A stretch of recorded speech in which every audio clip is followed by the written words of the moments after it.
Factory مالکان کی طرف سے نجی محفل کا اہتمام۔ گجرات سے ہمارے C1 نیوز کے نمائندہ ادریس احمد نے بتایا کہ زین سرامکس فیکٹری کے افتتاح کے موقع پر فیکٹری مالکان استاد محمد یعقوب، مرزا عثمان اسلم، مہر محمد قاسم، چودھری موئز کی طرف سے نجی محفل کا اہتمام کیا گیا، جس میں دوستوں اور علاقے کے معززین نے بھرپور شرکت کی۔ محفل کا باقاعدہ آغاز تلاوت کلام پاک اور خصوصی دعا سے کیا گیا۔ خصوصی شرکت کرنے والوں میں چودھری مدثر، مرزا فیضان، ملک ارزم، ذیشان افضل، عثمان جٹ، استاد محمد یونس، محمد مقبول اور دیگر نے شرکت کی۔ فیکٹری کے کام میں برکت اور کام کرنے والے مزدوروں کی صحت تندرستی کے لیے خصوصی دعا کی گئی۔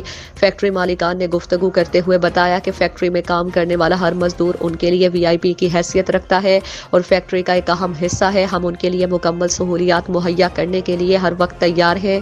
شرکت کرنے والے احباب کے لیے باربیکیو کا بھی اہتمام کیا گیا تھا۔ محفل کے اختتام پر مالکان کی طرف سے آنے والے احباب کا خصوصی شکریہ ادا کیا گیا۔